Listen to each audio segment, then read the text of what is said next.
Richard, Julie Ness has a question, and that question is, many Americans believe that the three branches of government have exceeded the powers granted them by the Constitution. If elected, where would you begin to undo the unconstitutional activities of the government and restore the limited role required by the United States Constitution? Good question, Julie. There's a lot there.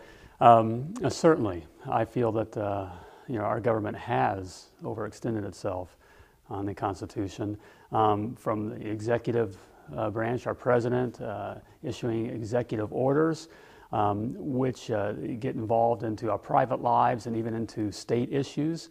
Those things can be undone with by acts of Congress, to our Congress itself getting, again, involved in our personal lives and our private lives. We see it today with H.R. 3200, where they're determining what health care we can receive and who gets health care, who gets what kind of procedures, who lives and who dies. Those are very real things. All the way to the Supreme Court, our judiciary branch, which is now legislating from the bench.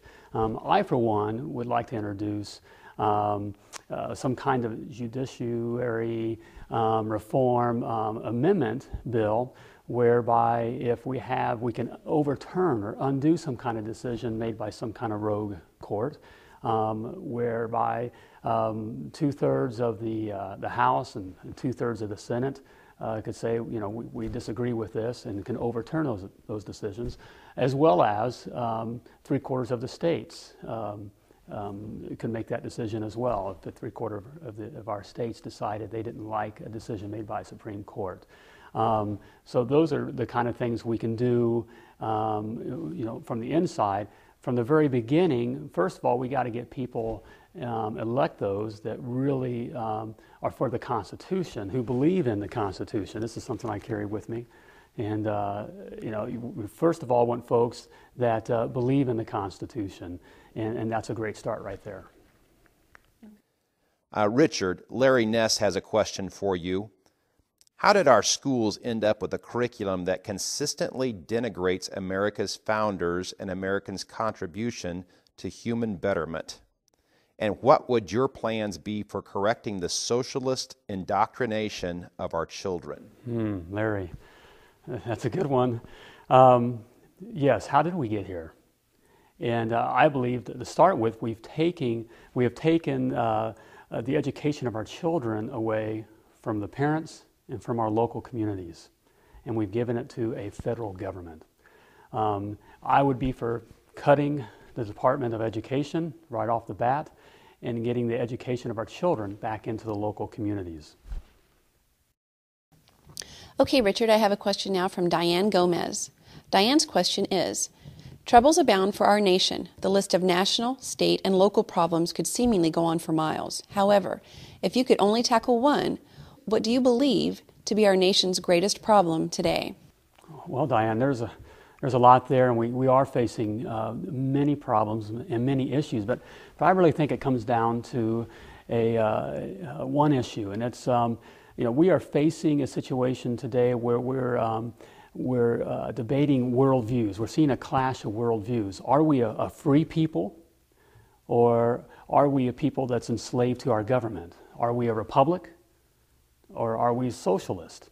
So I really think it's coming down to our individual decision, and you need to ask yourself, am I free or am I a slave?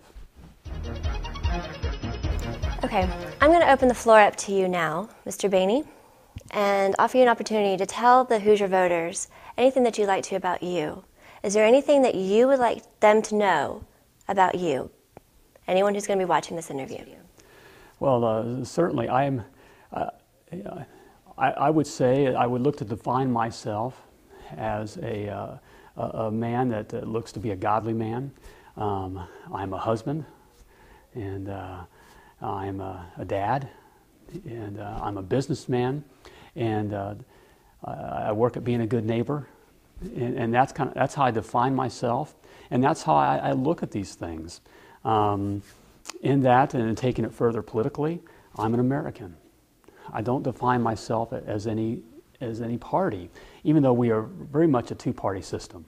And I've been all over the state, and of course with the Tea Party movements, the 9/12 and those things, you hear rumors of a third party. I look people right now and say third party don't work.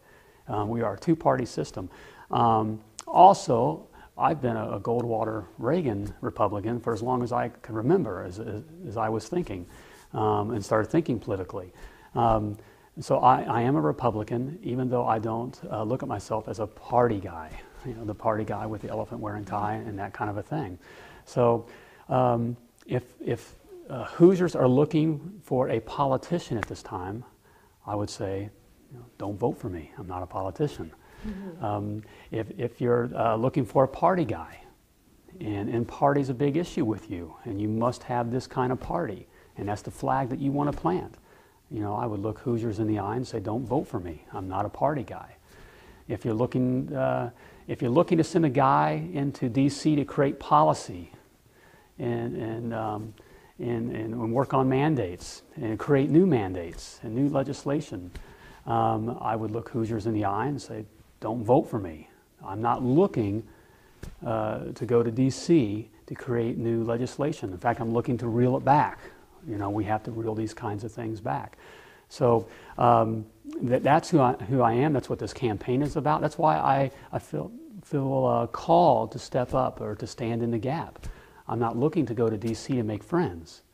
If you're looking at this time in our history to send someone to D.C. to make friends, I would say don't vote for me. I'm not looking to go make friends. I have friends here. Now we can behave in a friendly manner, but we're at a time in our history where we must go there and say stop. In fact, I'll take it a step further.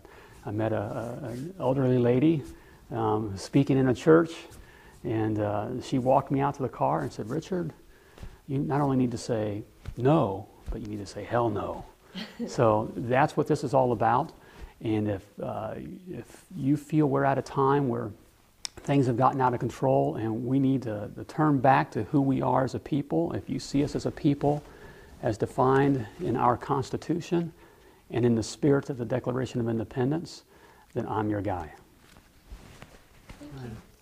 I appreciate your time today very much. Oh, thank you, Kristine. I appreciate it.